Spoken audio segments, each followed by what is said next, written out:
Miongoni mwa ladha na burudani kubwa ambayo wachezaji wengi na wapenzi wa mpira wa miguu nchini Tanzania wanaweza kuwa wamesubiri kwa hamu, basi ni ile burudani ya soka kutoka Ligi Kuu Soka Tanzania Bara.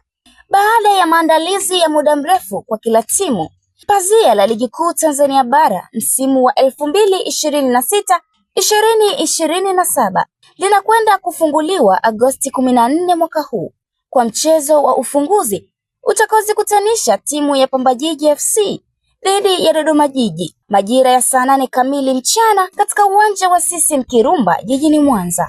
Kama ilivyo ada, Ligi Kuu kwa msimu wa mwaka 2026-2027 itahusisha timu shiriki 16 ambapo kila timu itacheza michezo 30 kwa msimu huu.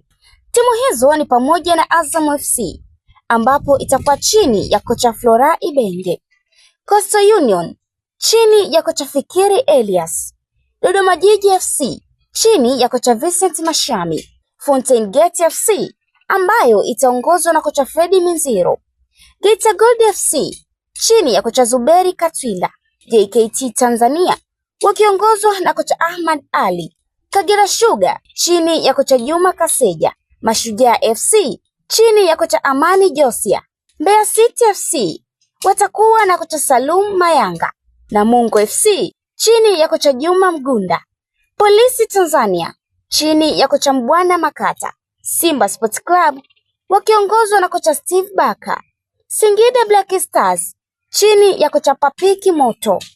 TRA United FC chini ya kocha Etienne Ndayiragije pamoja na Young Africans chini ya kocha Mantioba Mtiti. Kuelekea msimu wa mwaka 2026-2027, Bodi ya Ligi Kuu Soka Tanzania Bara TPLB kwa kushirikiana na Shirikisho la Soka nchini TFF wameweka kanuni mpya ya teknolojia kadha wa kadha kwa lengo la kuondoa makosa ya kinidhamu na makosa ya kimaamuzi. Miongoni mwa kanuni hizo ni pamoja na kanuni kuhusu matumizi ya vyumba rasmi vya kubadilishia nguo, yani dressing room, sambamba na kanuni ya timu kutoruhusiwa kufanya mazoezi ya mwisho siku moja kabla ya mechi husika. Hata hivyo, TPLB na TFF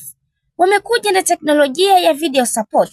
yani VS, teknolojia ambayo itakwenda kuwasaidia waamuzi katika matukio tata wakati wa mchezo. Teknolojia ambayo itakwenda kutumika msimu ujao kwa takribani 75% ya ligi kuu kwa mujibu wa Wallace Karia, rais wa Shirikisho la Soka TFF. Msimu wa mwaka 2026-2027 ni msimu unaotazamiwa kuwa msimu mgumu na shindani kutokana na kila timu shiriki kujiandaa vyema kwa sajili za wachezaji na makocha wenye ubora mkubwa. Makala hii imeandikwa na Leopard John na kusoma kwako nami Agnes Aloisi. Hii ni Anuari TV.